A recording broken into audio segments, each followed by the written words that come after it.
Let's react to Mongols. Say take about the. Chapter 4 is, well, you know, so bad. It got cooked. It did. It got completely cooked. It's totally dead. Previously on... Princess Cirilla! Siri! Siri! Where's the girl? Where's Siri? Oh! Oh! Okay. He's looking for Siri. I need to find Siri. Where is Cirilla? Have you seen Cirilla? Siri! Siri! Where are you, Siri?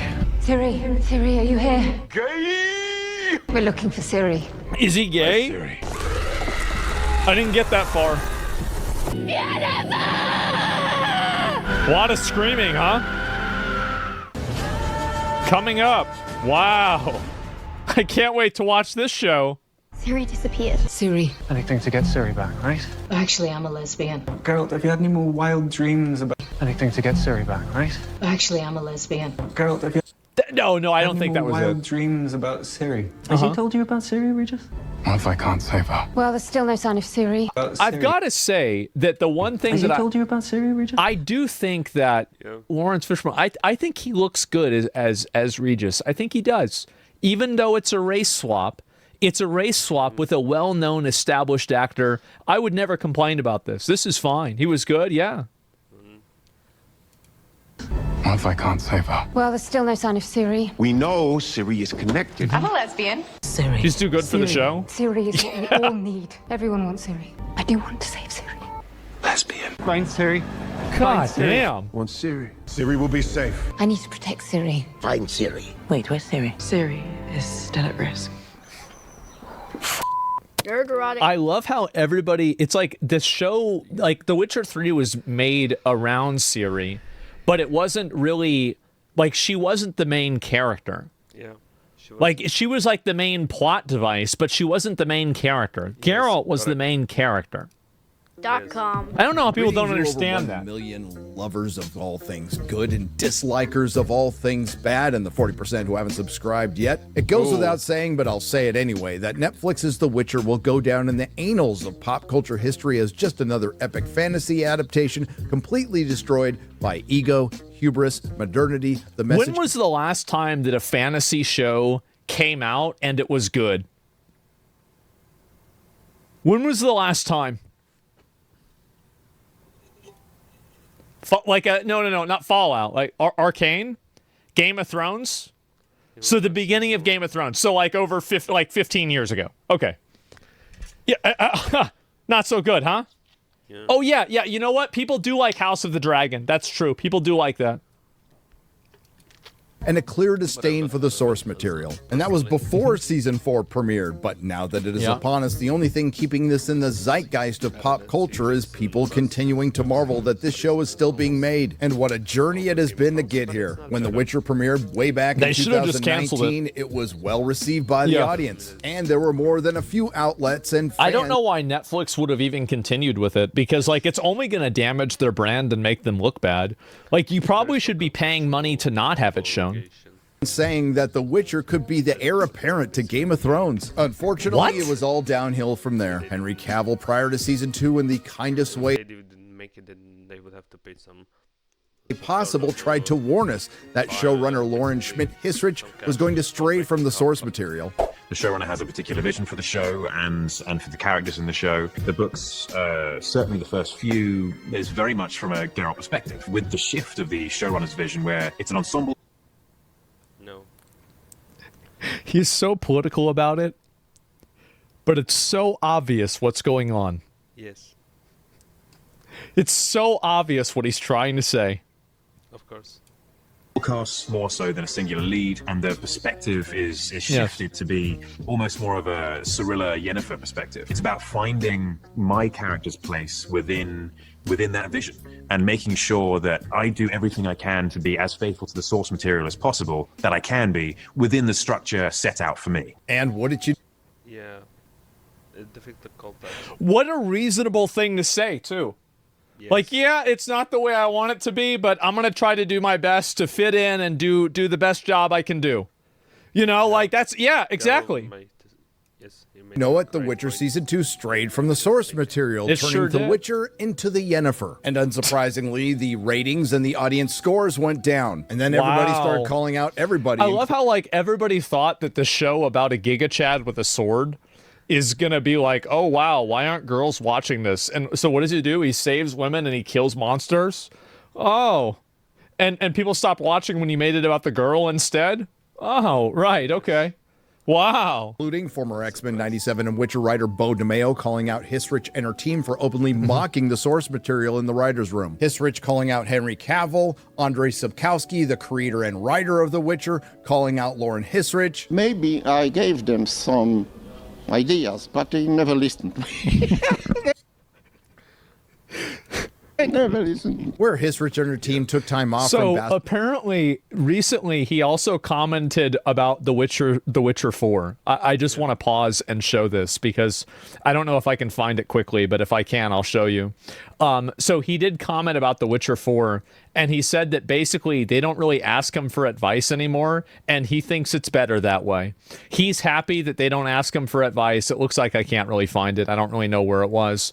But yeah, that's it. So they used to ask him a lot, not so much anymore. And The Witcher School, how much must we dream? He's done? Yeah, he's done, bro. He's finished. He finished it. That was out of context, by the way, it wasn't? bastardizing the lore of the book so they could pervert the lore of the game. And this can't be undersold, turning the leader of the Wild Hunt, the very formidable Aridin, into a sad gay man. After that, season 3 came out. He's sad and gay? Aridin's gay? Yeah. That's bad. What? Why's he gotta be gay? Like, I mean, Sauron could have been gay in The Lord of the Rings. We don't need to know. Why do you even need to know that?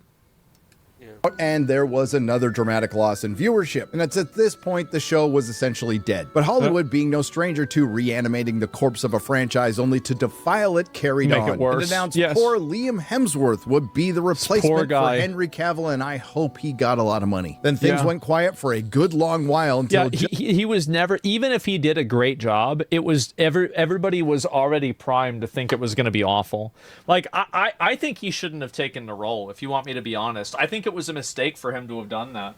Because now people are going to compare him to Henry Cavill, and they're always going to say it's worse. It's like, yeah, it's doomed to fail. Like, he set himself up to fail. I have one cream soda. Look at this.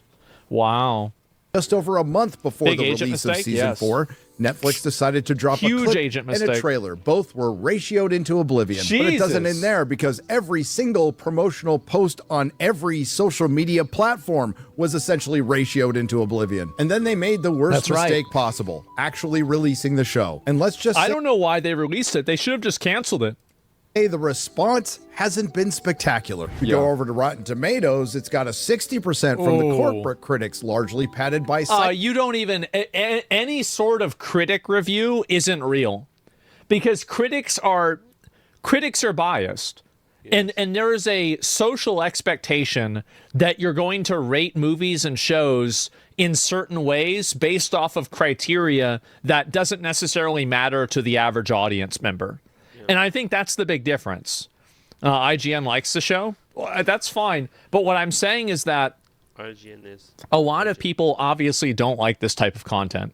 But the problem is that inside of the professional space, there is a tremendous professional pressure for people to continue giving good reviews and not taking any of the criticism from, the toxic internet seriously and applying it to the shows themselves.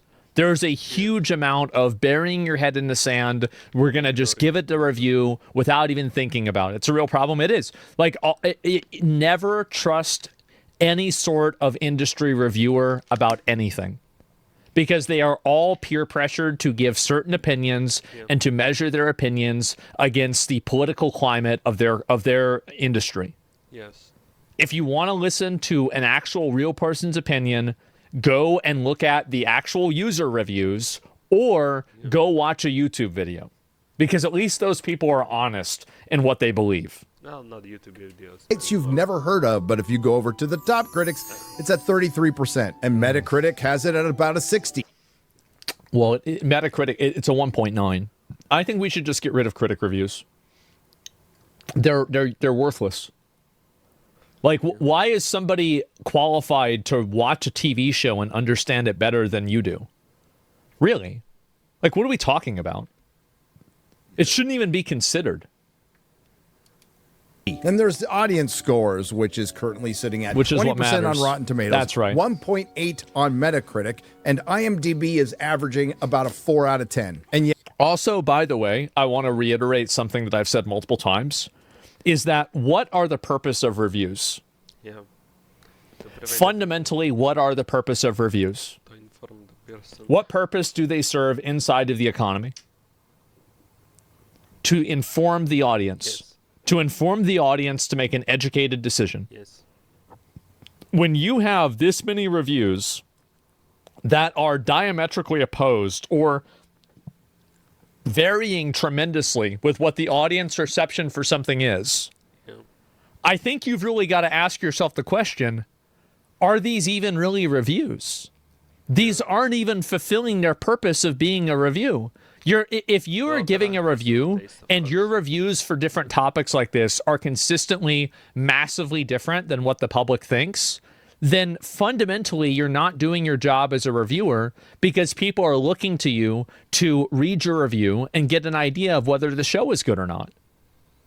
So if you're constantly getting it wrong and you're giving shows that everybody thinks is a 3 or a 2, a 7 or an 8, you've got a problem as a reviewer. Because the reviewers, the customers are the ones that matter, not the reviewers.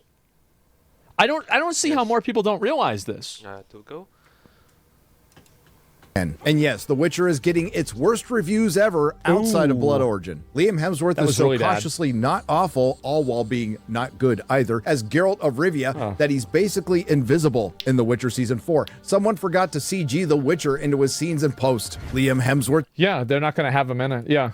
isn't the problem with The Witcher's 4th season. The Netflix fantasy epic continues its down. I think that's probably true. I bet Liam Hemsworth did a fine job, and the issue really is with the script. I mean, like, people said season 2 and 3 sucked, and Henry Cavill was in those. It very clearly wasn't the person playing Geralt that was the problem. It was the way it was directed and the focus of the story. That was the problem. It never had anything to do with the actor. Downward spiral with a bloated and mostly boring new chapter. The Witcher Season 4 review. Liam Hemsworth is as charismatic as a bollard in a wig. The Witcher Season 4 review. Look how Netflix massacred my boy. The first season of the fantasy series without Henry Cavill is dragged down by the Hemsworth in the room. Now I have to... I think that's just so unfair to the guy. It is. This show was going down the shitter for years. People were hating this show for years. Are we really going to blame everything and scapegoat this guy? Well, think about if the show was so great, why did the first guy leave? It's so unfair. To agree with some of the corporate critics that Liam Hemsworth is not the primary problem with The Witcher Season 4. No, the responsibility of that lays at the feet of one woman, the aforementioned Lauren Schmidt-Hissrich, who has finally gotten everything she wanted, complete control of an epic fantasy series on Netflix without the shackles of Henry Cavill. And how did it turn out? Well, about as bad as you would expect. It's time to talk about The Witcher Season 4. Jesus. Should have known it's ultimately his fault. And they waste no time. I think that, again, I think he shouldn't have taken the role. It's going to make him look bad, right? Definitely. But maybe he needed the money, right? I mean, who knows?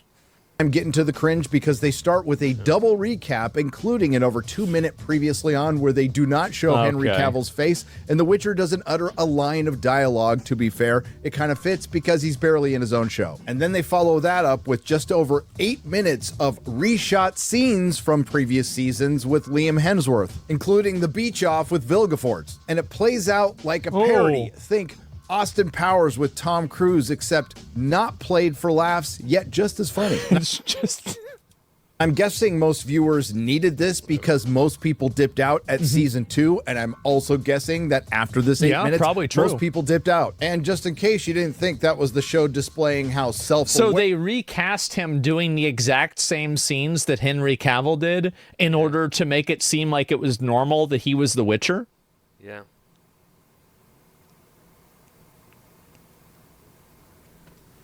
That's bad. Oh my God. Yeah. Oh, what do you say about something like that? That's crazy. where they were, they go full meta and transition to an old man who was the guy who played the Blackfish from Game of Thrones, telling a story about The Witcher, but then a young girl comes in and tells him he's doing it wrong and tells the story better, and then convinces herself with this picture of a girl with no face that she is a central part of the story. You know Ciri's important to me. The whole saga is.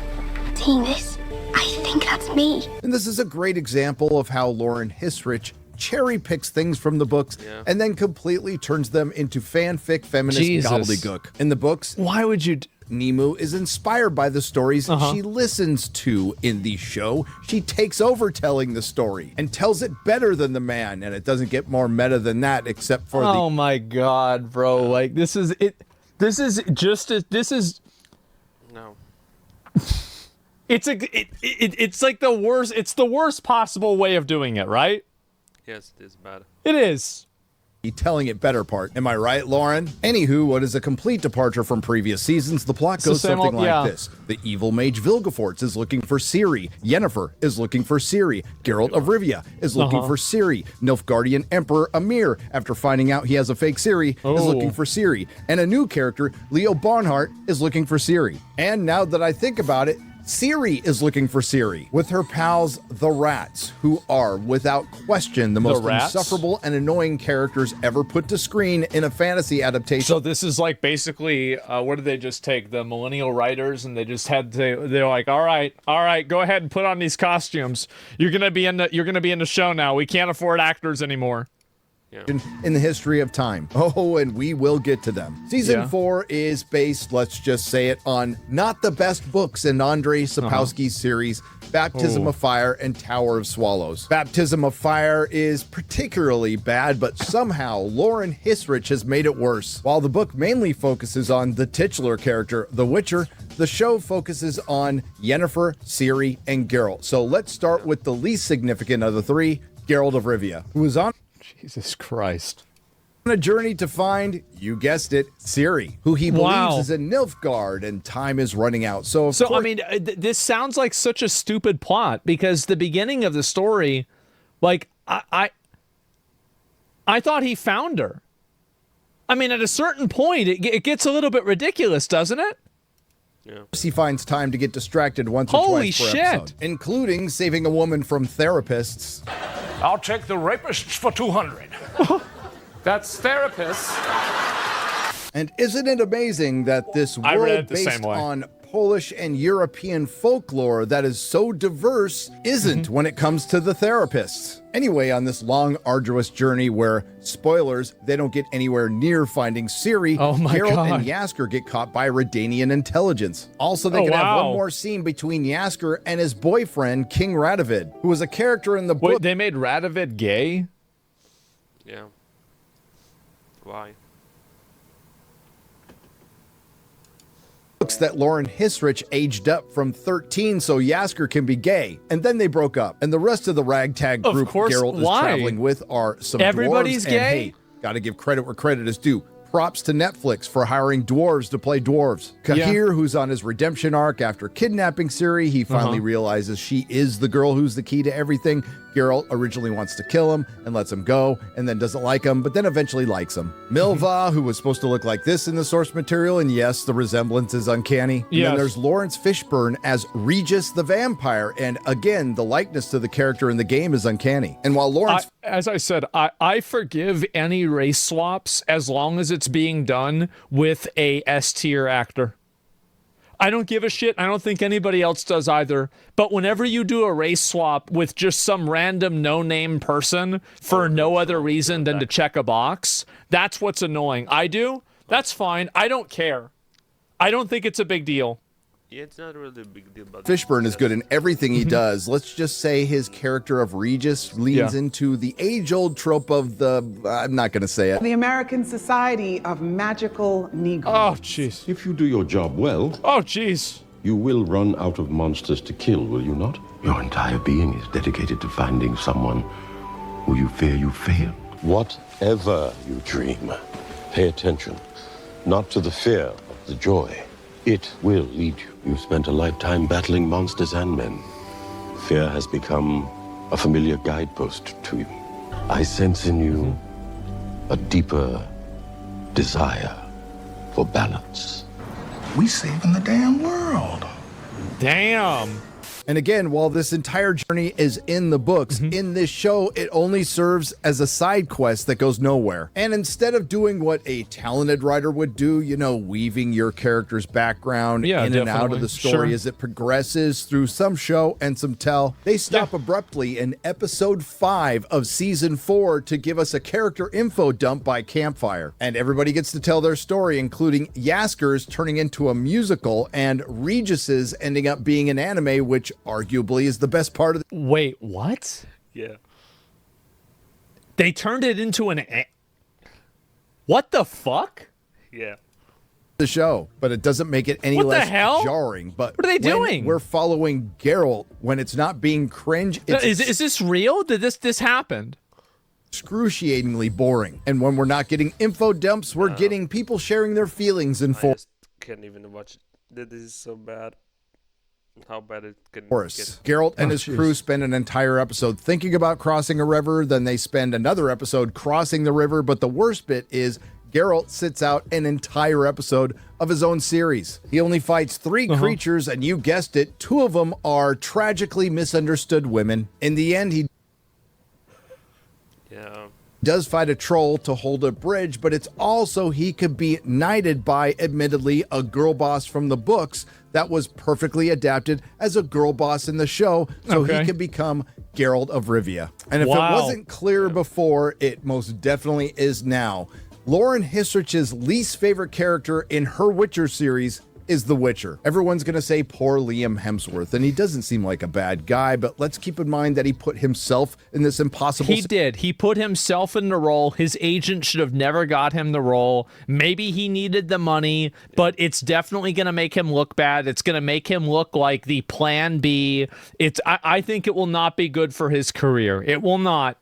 You picked the role. Yeah, but it was his call. It was his call. He did it.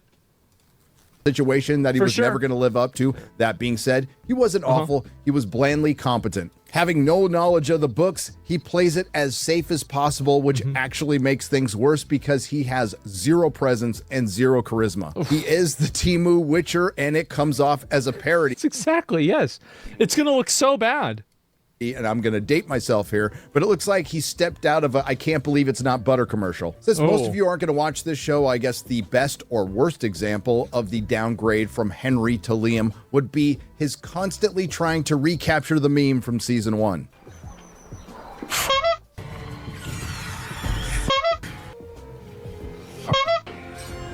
My unsolicited advice— Jesus Christ. No.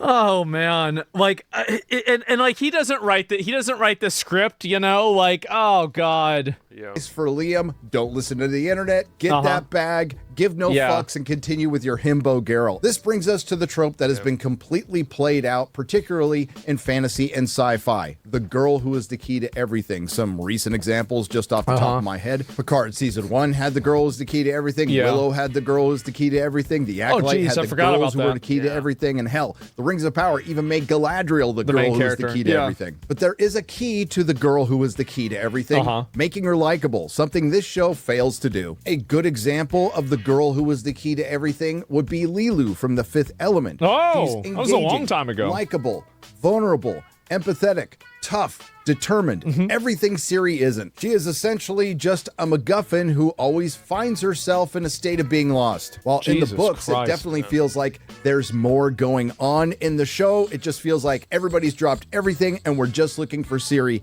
for 4 seasons in a row. But what makes Ciri's story in this season orders of magnitude worse is the company she keeps. The rats. In the books, they're supposed to be rascally, flamboyant, yet dangerous, murderous bandits. In the show, they come off as annoying Twitch streamers, or in other words... Yeah. Oh. Shots fired, doesn't. Probably not wrong. I mean, it's not like he's lying, right? I mean, shit. Yeah. Twitch streamers. Cast by the Netflix HR department. And just like Twitch streamers, in other words, Twitch streamers. therapist, the diverse She's a lesbian tweaker therapist? named Reef, discount Tariel, dumb white elf Gisseler who thinks he's in charge and is supposed to be in the books, but Oh, the real God. boss is the black lesbian missile who was supposed to look like this from the source material. Again, the resemblance is uncanny. Now, Man. series time with the rats is supposed to be The amount of race swaps that they do in these, it's like, you know, for example, Nick Fury, you know, or like, you know, Regis with Lawrence Fishburne. I would forgive that. I'd give it a shot for sure. But like, if I just see random like no-name actors that are, you know, playing these roles, I assume that it's going to be garbage. I do. It's like D&D fan fiction. Yeah, it is. They made Aragorn black in Magic the Gathering. I saw that actually. Yeah. Denzel Washington. Yeah, he played like, didn't he play some like Roman emperor or something like that? I wouldn't care about that. That's fine because I like the actor. But like whenever you have random actors and actresses that you don't even know playing these roles, it's like what purpose? About how they act in What that role. purpose do you have doing this? Why is it even happening at all? her descent into darkness and her spiritual low point. Instead, we get lesbian Siri. And to head off and put to bed, for lack of Wait, a so better she's a lesbian too? term, it's So in the everybody's gay. Basically. Everybody's gay. Yeah. books arguments, because this is another perfect example of, again, for lack of a the role is changed just to make the character like completely universally good, and yes, it is most likely yes. But yeah, this is not even watchable. How bad is this? You want to watch it? Watch it whole, because I cannot even watch the review of the review because this is so bad. The Witcher 4 season 4. It's literally just unwatchable. Or even watching the review, how bad they basically bad book translated into worst show. Worst season of show. Interesting perspective from Netflix, but what do I care? Come like, subscribe, ring the bell, because I don't really like The Witcher 4 season 4, and the new Witcher is supposed to be set out series in the game, so who knows how that will happen. But it seems that it will face similar problems to the show. Come like, subscribe to yours truly. The name is igorkodurman. Or you can donate on my PayPal or my bank number, or you can support me on TikTok. Or you can support us, man. Yes, this is literally a torture to even watch this review over review of how the new season of The Witcher is bad, because it's that season of The Witcher season 4 is just fell faster than Game of Thrones ever. It just fell and it's still falling. But that's what happens when you remove a good actor who's trying to give you advice about the source material, and you give the bad actors on the wrong roles, and just pointlessly race swap characters most of the time. So yeah, that's the truth. Ciao, pips.